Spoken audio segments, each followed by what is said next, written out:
Was there something last season that you thought, boy, you know what? I can't wait till we come back the second year to put in with this defense, with this group of guys that I got coming back? Yeah, well, I'm excited about the nucleus that we had coming back. And I think, anytime it's your first year in a system, the first year these players, played in our system, I think there's always a big jump from year one to year two. At least that's been my experience at the places I've been. So that's what I'm excited about. These guys that played, a lot of meaningful snaps for us last year, having their next go round, and I'm excited to see what their evolution is, not only physically, but mentally as they've gotten to know this defense. And I think they understand, as a defensive staff, what we're thinking, why we call certain things.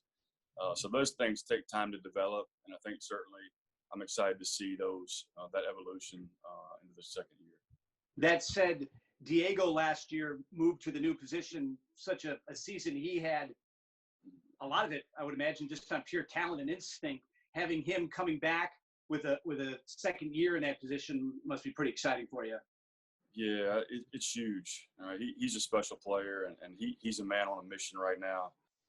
He may be one of our smartest players on defense, and so it's for him. It's important to understand why I'm calling what I call. For him, it's important to understand what's going on behind him and in front of him, and he understands that's going to make him a better player. And he's very cerebral, studies film. I think for him in particular, this second year is going to be huge for him. Having been in the system for a year is going to be tremendous benefit for him. Going in, what do you look at as your strength, and what do you look at as the things that you're really going to have to work the most on? Yeah, well, I think our strengths are something I mentioned earlier. Just having a really good nucleus back, having all four spots in the secondary coming back is huge. Diego there in the middle, having Tama who was playing really, really well as a freshman early on in the season, a guy that we were extremely excited about coming back, and he's fully recovered from his knee. I think there's some things he's still got to work out from the mental side of things, but having him back is very, very exciting. I think he's a special player. Up front we've got to fill some big shoes, so that's a concern of mine. Although I do think we have some good pieces there, a couple of really good returning players up front. But I think what we didn't get to see, and I think we're not unlike everybody else in the country. Some people got to go through spring ball and evaluate some of their younger players and some of their less established players and get a gauge on what they can and can't do. We haven't gotten to do that yet. So there's some guys that didn't get a chance to really play a lot of meaningful snaps for us last year that we're counting on to do so this year. So not to have been able to evaluate those guys and put them through live reps, kind of put their feet to the fire. There's just some things we don't know about some of the younger guys that we're going to need to step up and that we're going to need to play for us. The coaches talk often about the attitude and just the makeup of how special these kids are. As you get going here for your second year, do you get a feeling that they're just hungry for more of what you can give them, that they know that, you've taught them everything they know, but you haven't taught them anything close to what you know? Yeah, I think there's certainly that sense around here. I think our guys know. I don't think there's any complacency around here. I don't think there's complacency on our coaching staff, and I certainly don't think our players have it. A lot of guys, you go 11-2, and there's that sense that you've arrived or something like that.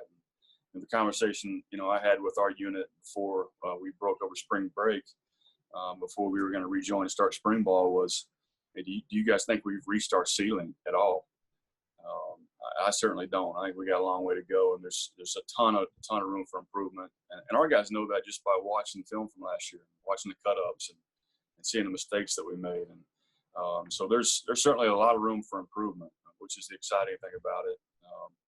Is there room to improve as drastically as we did in some certain categories and areas last year? Maybe not, but there's certainly room to improve. And our guys are excited about that. I think they're hungry about it too. Looking back on it, where could you get better as a coach? Oh, well, I can always get better as a play caller. And I think, the second year with these players, understanding, what they can and can't do, what, try to maximize and use their strengths. and whatever our weaknesses are, try to negate those any way that I can. So every year I study stuff in the off season. I try to get better, just like our players try to get better in the weight room, and the strength and conditioning staff and better themselves watching film in the off season. We do the same things here, and one of the silver linings of being in this quarantine is being able to call up people and talk ball. And I've done more of that this off season than I probably have in my entire career, just with the accessibility of getting people together on Zoom and things like that. And so, we're always looking to evolve and get better here, what we do schematically. And I think we've talked about and made some changes in the off season, some things that are going to be a little bit different, things that I think we can do better, and things that we certainly need to improve on from last fall. Coach John Schofield, I do a podcast with a couple of other Naval Academy graduates called Sing Second Sports. We had Diego on pretty early on in the process. Couldn't have been more impressed with him. What a great kid. He had all the right talking points, but they didn't sound like talking points. It just sounded, completely genuine. I'm thinking about him in terms of the new DoD professional athlete policy, the same one that Malcolm is taking advantage of right now with the Dolphins. Do you think that his game, Diego's game, if afforded that opportunity, if the policy is still in place, do you think that he is someone who could possibly go to the NFL with his talent and be an impact? I do. I think he's got the tangible, skill set with the combination of size and strength and speed. I think he fits that profile of a Mike linebacker in the NFL. And I think, the thing that really separates him is his brain and just the way that he approaches everything that he does. So I think that though he's got the tangible skill set to do that, I think what's going to set him apart and really give him a great chance are the intangible things that he has. Yeah, and one quick follow-up. In terms of recruiting during the pandemic, you and your staff obviously have been handed the same kind of bad deal that every other coaching staff has been handed with this. How have you overcome? How have you lost kids that you thought you were going to get? Have you gotten kids that you didn't think you were going to get? How has it really affected you recruiting-wise?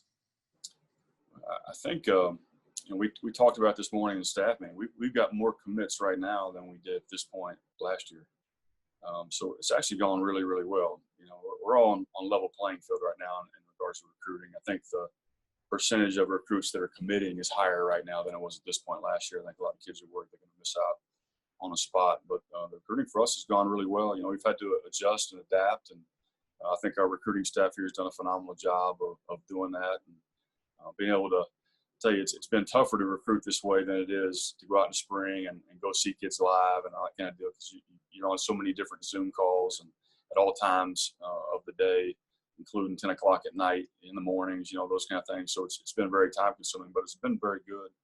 And you get to get on a Zoom call with a kid and his family as opposed to going out in the spring and maybe not necessarily getting to meet his parents. And so there's good and bad things about the way we've had to do it. But for us, I think it's been really good.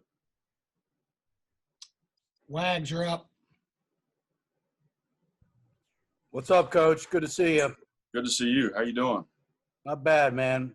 Hey, let me start off. Cameron Kinley said on his presser that we did with him that he believes you are going to install a significant amount of additional, package in the spring, but he thinks you are going to try to put as much in this fall. Is that make sense? Do you think you can do that? I mean, how much do you feel you can add to the package in this short run-up to a season opener? Yeah, well, that's a good question. You never want to add more than you think your players can handle. And so when you do add something, as I talked about earlier, then you've got to trim some fat somewhere else, because there's only a certain amount of things that you can do and get really, really good at. And so it's up to me and the defensive staff to kind of figure out what that is. And so we're going to trim some fat. In off season, you look at things that you did well and things you didn't do well. And so you maybe trim the things you didn't do well or figure out why you didn't do them well, and then you make some changes. And but like I said, we're always looking to evolve and get better and improve on what we did. It's my job to make sure that we never, ever get complacent as a staff defensively and and that our players don't get complacent. And our players always have a chip on their shoulder. We finished in the top 20 in the country, and you look at any preseason poll, I don't think anybody's got us higher than 70th. We didn't have we had one guy on any kind of preseason ACC, AAC, all conference poll. You know what I mean? So our kids still have a chip on their shoulder, and they know they're not going to get a whole lot of respect in the preseason, so they're always out to prove something. But we certainly trimmed some things and added some things, and I'll never be one of those guys. I've made a mistake in the past, and I've been on staff, so we gave them too much.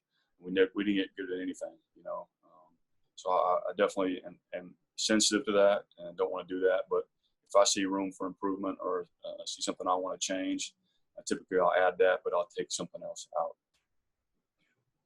Cameron did feel that the returning players have a better understanding of the defense, that as far as their responsibilities, knowing where their help is, that type of thing. I'm sure during this pandemic, doing Zoom calls, you've been able to do testing questions.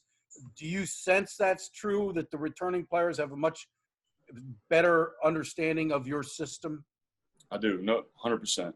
The other good thing, silver lining wise, about the quarantine and the pandemic is that we've gotten to have a lot more meetings with our players. So we've literally gone through the cut-ups 3 times, which we typically don't get to do that in the off season because of what we're doing. So you can see that already, Wags, in our walkthroughs and the way they're lining up, and just the disguises and understanding, why they're disguising this and why they're doing that, and understanding what's going on around them. That's already improved, I think, pretty dramatically. So I'm encouraged by that. Obviously, the striker position took quite a hit, with 3 of the top candidates are now gone. What do you see in there? I mean, I guess at this point you don't really know what you have there. You've got a depth chart, but it probably don't mean a whole lot at this point, right? Yeah, no, you're right. We certainly took a blow there, but I feel good about it right now. I think we moved Austin Talbert over there, which is what he played the year before I got there. He feels more comfortable out there than he does at inside linebacker, and so he's a guy that's kind of waited his turn and really worked extremely hard, and really mature kid that I have a certain level of trust with. And so we've made that change. And then behind him are some really, really promising young players that I'm excited about. Like I alluded to earlier, we just got to see those kids go out and get reps and play and get better. But, it's going to be hard to replace the productivity that we had at that spot. But I think we'll be able to replace it with a little bit more discipline and that kind of deal. So I'm excited, and I'm encouraged by what I've seen so far. Up front, we talked about the loss of Jackson Pittman. Noseguard wise, I think you've got some young kids. I think Flowers is a guy that looks the part. He's got the body frame. But I guess we won't know until we get into camp and start seeing him hit who can hold up in there. But I mean, Is that a position of concern, Noseguard? Because it all starts there, holding the point of attack, doesn't it, Coach? It does. I wouldn't say it's a position of concern. I think anytime you lose a really, really good player, which Pittman was, then you always worry about replacing that level of play and productivity. But, I think when Flowers got an opportunity to play last year, he did some really good things. And there's some guys that have worked really hard this offseason that are going to be in the mix as well, including some guys coming in from the prep that I'm excited about. All right, last for me, because I don't want to dominate things here and get the other guys a chance to come back. But I'm doing something about new coach James Adams. Could you kind of talk to me about I haven't had a chance to talk to you about why he was hired, how it came to be that he was hired. I'm looking at his resume. It looks like he was at Wofford. I'm thinking maybe you ran into him during his days at Wofford. But just tell me, how you came to hire James Adams, why, how you knew him, and why you think he's a good fit with your system. Well, I didn't cross paths with him when he was at Wofford. We were certainly on we crossed paths, but never really spoke when he was there. But when I met him, he was at Charlotte, UNC Charlotte, first time, and I just remember being really impressed with him, just as a person. Aside from X's and O's, we didn't really get to talk much ball, but just the way he handled himself, I was really impressed with. And then I got to be around him a little bit at we did a think when I was at Kennesaw State. We did a think tank over at Georgia Tech every year, and he was there with his staff from UNC and presented on their defense, and really blown away with just overall football knowledge. the way he was able to communicate and those kind of things. And while he was at Western Michigan, I had a good friend on that staff that was coaching the receivers there at the time, and just raved about him as a person, as a recruiter, as a coach. And so we brought him in on an interview. It was one of the most impressive interviews that I've sat in on. And so as hard as it was to replace Norwood as a coach and a person, and this has been as seamless as possible with him coming in. And he's a great fit with our staff. Our players have already really taken to him. He's doing a phenomenal job, and I couldn't be more excited about him joining our staff. John Schofield. Yeah, thanks, Coach. I'm going to follow up on something that Bill asked you, and that was in reference to the kids who transferred. Bill's a recurring guest on our podcast and really brought up a salient point, I thought, when we talked about the transfers, in that it was really hard for them to feel, the pull of staying at the academy because they weren't in the hall. They didn't have their brotherhood in the hall to kind of keep them pepped up. And, because everyone's life there is just crap, particularly for your first 2 years. It's not fun. What do you think the impact of the brotherhood kind of being dispersed for the better part of the last 6 months and not being together in the hall? How has that impacted them? I think, whatever our players go through a lot, man. They're tough kids. And this is not an easy thing to do for sure. I think, what this pandemic has done is that anything negative about or difficult about this place has been kind of exacerbated by the situation at hand. And I think for some of those guys, it certainly affected their decision. I believe that. And the guys that left, I think that was already in their minds. And that's going to happen. And this place isn't for everybody. That's why you see the hashtag built different. And we want guys that want to be here, and that's important. So, but I'm happy with the guys that are here. I think we've got enough pieces to do the things and accomplish the things we want to on our side of the football. I really believe that. So I'm excited about the guys that are here. I'm excited about the guys that stayed. And like I said, we got a great nucleus coming back. I was talking about the installation. How has that affected your schedule and who you're going to play and when you're going to play them, and just the flex in general for especially the Power 5 schools? How does that affect what you want to do? I don't think it really, not knowing who we're playing first, obviously is at this point, if we knew for certain that we were going to go play Notre Dame, we'd have a game plan in place and those kind of things. And we've broken them down. We've done all the dirty work as far as they're concerned, but we haven't necessarily put a game plan in place that we feel great about. We're still kind of waiting to find out some stuff. But, there's some uncertainty right now, and all you can do is prepare like you're going to play at a certain date and, control the things that you can control and not worry about the other things. And what we've been doing is just installing our defense, regardless of who we're playing. And at the end of the day, tell our guys, it doesn't matter who we're playing, man. We do what we do. And, we'll customize our game plan versus certain teams, obviously, but we're just putting in our stuff and trying to get good at it and trying to understand it. And then, once it's determined who we're playing, then we'll dive into that part of it. Okay. John, go ahead. Yeah, follow up on that question, Coach. So Maryland came out today with a pretty long release. Hey, here's our schedule. And then right at the end, hey, by the way, no fans. Your opinion on the prospect of playing in front of no fans, if that indeed comes to pass, and if it does, it does. I mean, I think everyone just wants to play football, but for you on a personal level, how weird will that be? And then for you as a sports fan, having watched maybe Premier League soccer that's back, or baseball, or any sports back, NBA players playing in front of 17-foot LED screens, how is it for you as a fan, watching this no fan, sporting event thing? Yeah, that's a good question. I haven't thought a lot about that, to be honest with you, John. But I did catch an NBA game the other night, and it's pretty bizarre. And then, but the second one that I watched, it wasn't quite as bizarre. You kind of got used to it a little bit and kind of accepted things and just started to watch the game as opposed to surroundings and all that. But certainly interesting, and it's going to be interesting in the fall.